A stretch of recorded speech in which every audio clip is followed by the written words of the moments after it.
أعوذ بالله السميع العليم من الشيطان اللعين الرجيم. بسم الله الرحمن الرحيم. الحمد لله رب العالمين بارئ الخلائق أجمعين، ثم الصلاة والسلام والتحية والإكرام على العبد المؤيد والرسول المسدد المصطفى الأمجد والمحمود الأحمد حبيب إله العالمين أبي القاسم محمد. اللهم صل على محمد وعلى أهل بيته الطيبين الطاهرين المعصومين الذين أذهب الله عنهم الرجس وطهرهم تطهيرا. اللهم صل على محمد ورحمة الله على شيعتهم ومواليهم، ولعنة الدائمة على أعدائهم ملومين من يوم عداوتهم إلى أبد الآبدين. أما بعد، فقد قال الله تبارك وتعالى في كتابه المبين وهو أصدق القائلين وقوله الحق. بسم الله الرحمن الرحيم. وقضى ربك ألا تعبدوا إلا إياه وبالوالدين إحسانا. صلوات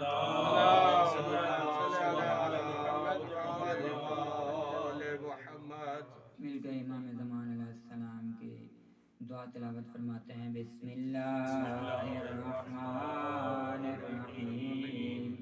اللہم قل لولیک الحجۃ للحسن صلواتک علیہ وعلی آبائہ فی هذه الساعة وفي كل ساعة وليا وحافظا وقائدا وناصرا ودليلا وعينا حتى تسكنه أرضك طوعا وتمتعه فيها طويلا برحمتك يا أرحم الراحمين.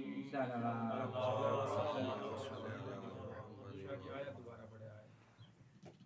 وقضى ربك ألا تعبدوا إلا إياه وبالوالدين إحسانا. اللهم صل على محمد نعرہ تکبیر، اللہ اکبر نعرہ رسالت، یا رسول اللہ، نعرہ حیدری، یا علی، حسینیت زندہ باد، حسینیت زندہ باد، یزیدیت مردہ باد، یزیدیت مردہ باد، اہل بیت کے دشمنوں پہ لعنت، بیشمار بآواز بلند صلوات. اللہم صل علی محمد. عزیزان محترم و جملہ برادران اسلام، آج کے اس پرآشوب دور میں ہر انسان مشکل میں گھرا ہوا ہے، اور کبھی انسان پر ایسا وقت بھی آ جاتا ہے کہ وہ سر توڑ کوشش کرنے کے باوجود اپنی اس مشکل کو حل نہیں کر پاتا. ایک آدمی کسی بہت بڑے عارف کی خدمت میں گیا اور کہا کہ میری ایک مشکل ہے اور بہت کوشش کرنے کے بعد بھی وہ مشکل حل نہیں ہو رہی. عارف نے اس کی طرف دیکھا اور کہا کہ کیا تیرے ماں باپ تجھ سے راضی ہیں یا ناراض؟ اس نے کہا میرے والدین، میرے ماں باپ اس دنیا سے چلے گئے ہیں. وہ عارف کہتا ہے کہ یقیناً تیرے ماں باپ تجھ سے ناراض ہو کر گئے ہوں گے. کہا جی میرے والدین مجھ سے راضی نہیں گئے ہیں. تو اس عارف نے کہا کہ جا ان کو راضی کر. وہ بندہ تعجب سے کہتا ہے ہیں جی میرے والدین تو اس دنیا سے جا چکے ہیں. تو وہ عارف کہتے ہیں جا اور والدین کی قبر پہ اتنا قرآن پڑھ، اتنا ان کے لیے صدقہ دے کہ وہ تجھ سے راضی ہو جائیں۔ وہ شخص کہتا ہے 1 مہینہ صبح و شام میں نے صرف اپنے والدین کے لیے فاتحہ پڑھی، خواب میں میرے والد آ کر کہتے ہیں کہ ہم تجھ سے راضی ہیں۔ جب اس کے والد نے خواب میں اسے یہ کہا نا کہ ہم تجھ سے راضی ہیں، تو کچھ ہی دنوں کے بعد اس بندے کی مشکل بھی حل ہو گئی۔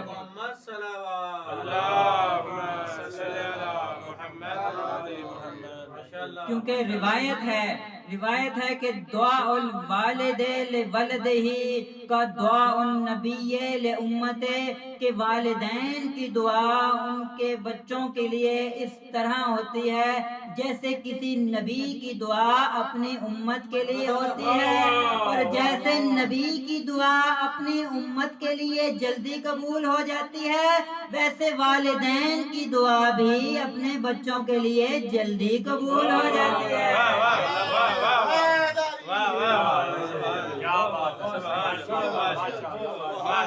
تو کیوں نہ آپ کو ایک قصہ سناتا چلوں کہ والدین کی دعا اپنے بچوں کے حق میں کیسے جلدی قبول ہوتی ہے۔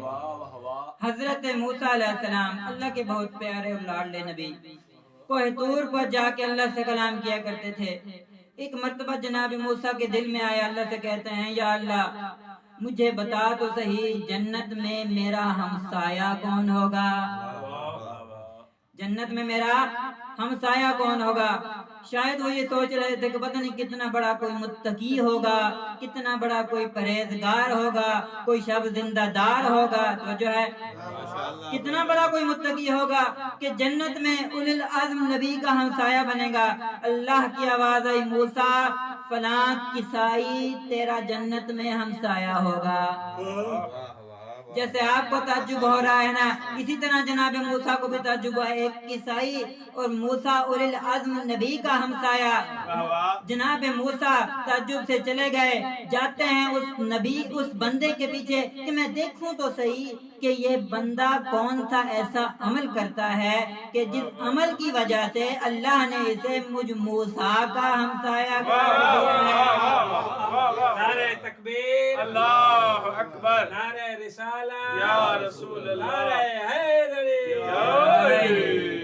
جناب محمد و آل محمد صلوات، اللہم صلی علی محمد و آل محمد وسلم۔ جناب موسیٰ ڈھونڈتے ہوئے چلے گئے اور اس کسائی کی دکان کے سامنے جا کر کھڑے ہو گئے کہ میں دیکھوں تو صحیح یہ کسائی کون سا ایسا عمل کرتا ہے جس کی وجہ سے اتنا مقام حاصل کر لیا ہے۔ سارا دن کھڑے رہے دکان کے سامنے، کوئی عمل نہیں دیکھا، صرف یہ تھا کہ وہ کسائی پورا تول کر اور صحیح گوشت لوگوں کو دے رہا تھا۔ جب شام کا وقت ہوا وہ کسائی اپنی دکان بند کرنے لگا۔ جناب موسیٰ اس کسائی کے بعد چلے گئے، سلام دعا کے بعد عرض کرتے ہیں کہ میں آج تیرا مہمان بننا چاہتا ہوں، میں آج تیرا مہمان بننا چاہتا ہوں۔ اس نے قبول کر لیا، ان کو اپنے گھر میں لے آیا، گھر میں لا کر بٹھایا اور کہنے لگا اے عبد خدا آپ کچھ دیر یہاں پر بیٹھیں، مجھے ایک کام ہے، میں وہ کام کر کے واپس آتا ہوں، پھر آپ کی خدمت کروں گا۔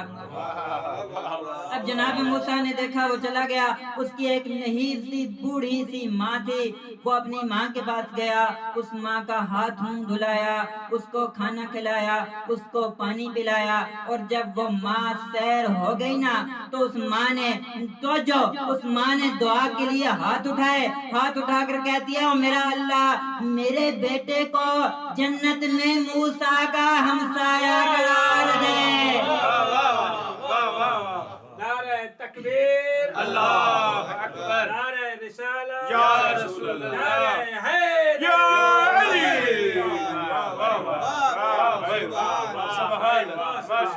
میرے بیٹے کو جنت میں موسیٰ کا ہمسایہ قرار دے۔ تو جو کیا آپ نے کہ والدین کی دعا بچوں کے حق میں کس طرح جلدی قبول ہو جاتی ہے۔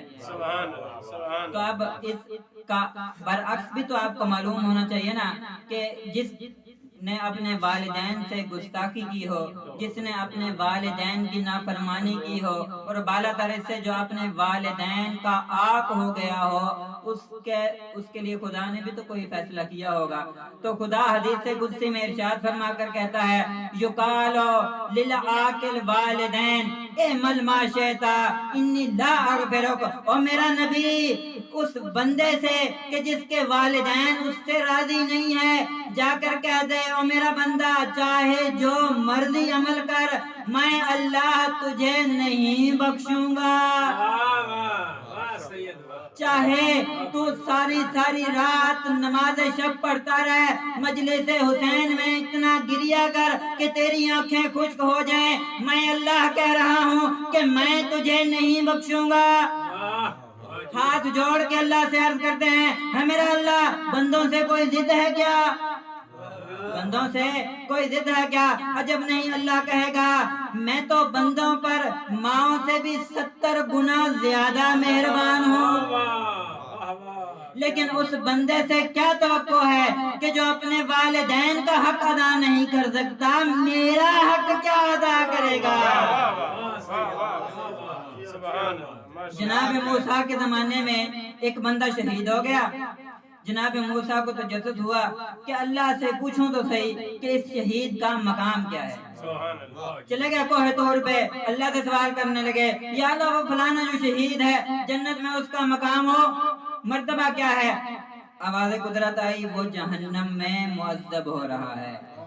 جیسے آپ تعجب کر رہے ہیں نا، اسی طرح جناب موسیٰ کو تعجب ہوا ہے یا اللہ شہید اور جہنم میں، تو آواز قدرت آئی کہ وہ بندہ اپنے والدین کا نافرمان تھا، اور خدا نے اس حدیث قدسی میں ارشاد فرمایا کہ میں والدین کے نافرمان کا کوئی عمل قبول نہیں کروں گا۔ بس ایک روایت آپ کے سامنے عرض کر کے پھر مصائب کی طرف۔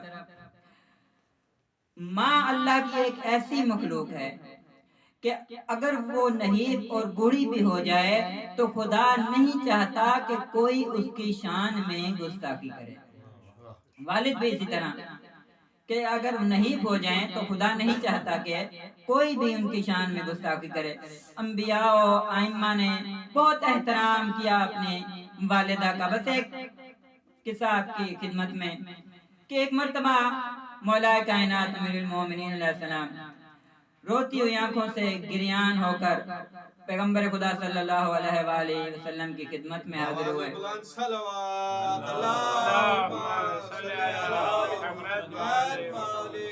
پیغمبر نے پوچھا یا علی اتنا گریا کیوں کر رہے ہیں؟ فرمایا یا رسول اللہ میری ماں اس دنیا سے چلی گئی ہے۔ پیغمبر گرامی اسلام نے سنا نا، کہا یا علی ایسا نہ کہیں کہ میری ماں چلی گئی ہے، کہیں یا رسول اللہ آپ کی ماں اس دنیا سے رخصت ہو گئی ہے۔ کہ امی بعد امی، کہ وہ میری ماں کے بعد میری ماں تھی، انہوں نے بہت پیار سے اور بہت محبت سے مجھے پالا تھا۔ اور ایک جملہ آپ کو ہدیہ کرتا چلوں، اس ماں کی عظمت کے بارے میں کیا عرض کروں کہ جس کی گود میں پلنے والے بچے یا رسول بنتے ہیں یا ولی بنتے ہیں۔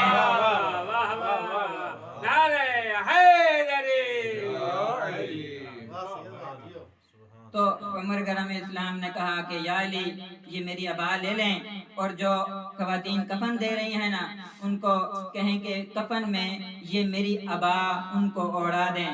پھر فرمایا یا علی میں خود اپنی ماں کا جنازہ پڑھاؤں گا۔ جب جنازہ پڑھا لیا نا تو روایت کہتی ہے کہ جنازے میں 70 تکبیریں پیغمبر نے پڑھی، 5 تکبیریں واجب ہیں۔ توجہ ہے آپ کی، 5 تکبیریں واجب ہیں اور پیغمبر نے 70 تکبیریں پڑھی ہیں۔ اور پیغمبر علیہ السلام کی زندگی میں صرف 2 ہستیاں ایسی ہیں کہ جن کے جنازے پہ پیغمبر نے 70 تکبیریں پڑھی ہیں۔ جناب جعفر طیار کے جنازے پہ صرف 40 تکبیریں پڑھی تھیں، اور جناب سید الشہداء حمزہ کے جنازے پر 70 تکبیریں پڑھی، اور اسی طرح جناب فاطمہ بنت اسد کے جنازے پر 70 تکبیریں جناب پیغمبر خدا نے پڑھی تھی۔ یہ عظمت بتانا چاہ رہے ہیں کہ کتنی با عظمت بی بی ہیں یہ جناب فاطمہ بنت اسد۔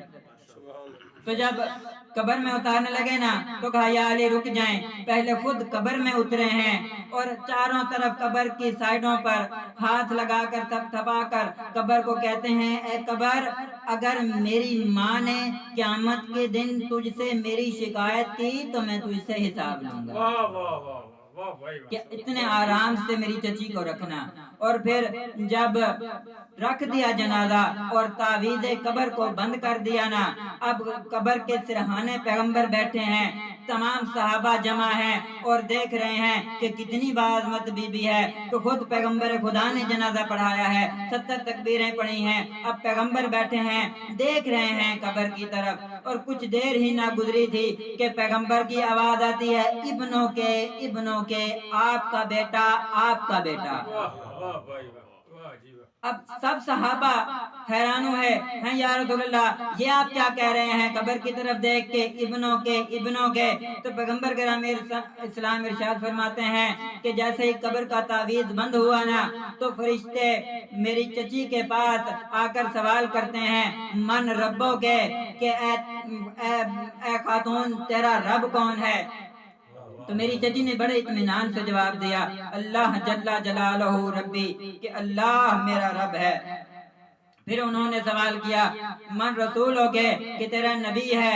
تو انہوں نے اشارہ کر کے فرمایا محمد رسول اللہ صلی اللہ علیہ وآلہ وسلم میرے رسول ہیں۔ اور پھر جب انہوں نے فرشتوں نے تیسرا سوال کیا نا من اماموں کے، تو میری چچی نے میری طرف دیکھا تو میں نے فوراً کہا ابنوں کے آپ کا بیٹا، آپ کا بیٹا، آپ کا بیٹا ہی تو آپ کا امام ہے۔ اور مسلمانوں جب علی کی ماں کا علی کی امامت کے بغیر گزارا نہیں تو تیرا اور میرا کیسے ہو سکتا ہے؟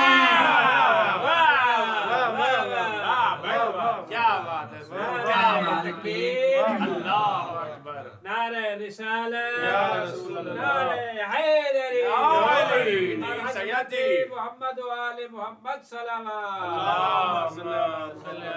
اعمال کی قبولیت کی شرط ہی ولایت محمد و آل محمد ہے۔ مصائب کی طرف آؤں، پیغمبر کرام اسلام نے ارشاد فرمایا انا و علی ابوا ہذہ الامہ، میں اور علی اس امت کے باپ ہیں۔ اور میں نے آیت میں پڑھا کہ وَقَضَىٰ رَبُّكَ أَلَّا تَعْبُدُوا إِلَّا إِيَّاهُ وَبِالْوَالِدَيْنِ إِحْسَانًا، اور اپنے والدین کے ساتھ احسان کرو۔ میں آپ سے پوچھتا ہوں امت نے اپنے ان دو باپوں کے ساتھ کیا سلوک کیا؟ ایک ہی بیٹی تھی پیغمبر کی، اور پیغمبر کی وفات کے بعد دروازہ جلا ہے، پیغمبر کی وفات کے بعد محسن شہید ہوا ہے۔ اس سے بڑا جملہ میں آپ کی خدمت میں کیا عرض کروں؟ ہو محمد کی بیٹی، بابا رحمت للعالمین ہو، اور کہہ رہی ہو یا علی مجھے رات کو دفن کرنا، یا علی میرے جنازے پہ وہ نہ آئے جنہوں نے مجھے اذیت دی ہے۔ ابھی آل رسول کو زہرائے مرضیہ کا غم نہ بھولا تھا کہ امت نے علی کا سر شگافتہ کر دیا، ابھی علی کے غم کو نہ بھول پائی تھیں زینب و ام کلثوم کے امام حسن علیہ السلام کے جگر کے ٹکڑے زینب نے اپنے ہاتھوں پہ برداشت کیے۔ علماء لکھتے ہیں کہ جو زہر میرے مولا حسن کو دیا گیا نا، اگر وہ زہر کا ایک قطرہ دریا میں ڈال دیا جاتا تو دریا کے سارے جانور تڑپ کے مر جاتے۔ مجھے نہیں معلوم تیرے اور میرے مولا حسن کو کتنے قطرے دیے گئے، اور یہی تو وجہ ہے کہ مولا حسن کے جگر کے ٹکڑے بہنوں نے ہاتھوں پہ برداشت کیے۔ اور پھر وہ وقت بھی آیا کہ زینب و کلثوم نے سفید کفن پہنا کر بھائی کو رخصت کیا، اور آپ نے دنیا میں کوئی ایسی بہن بھی دیکھی ہوگی کہ جس نے سفید کفن پہنا کر بھائی کو رخصت کیا ہو، اور جب واپس آیا ہو جنازہ تو کفن کا رنگ تبدیل ہو چکا ہو۔ اور صرف کفن کا رنگ تبدیل نہ ہوا ہو، ایک طرف زینب بیٹھی ہوگی، ایک طرف ام کلثوم بیٹھی ہوگی، اور جنازے سے تیر نکالے ہوں گے، اور دل کہتا ہے کہ وہ کہہ رہی ہوں گی، اور نانا یہ تیرا وہی حسن ہے اور جسے تو اپنے کندھوں پہ بٹھاتا تھا، اور نانا یہ وہی حسن ہے اور جو تیری زہرا کا بیٹا ہے۔ الا لعنت اللہ علی القوم الظالمین۔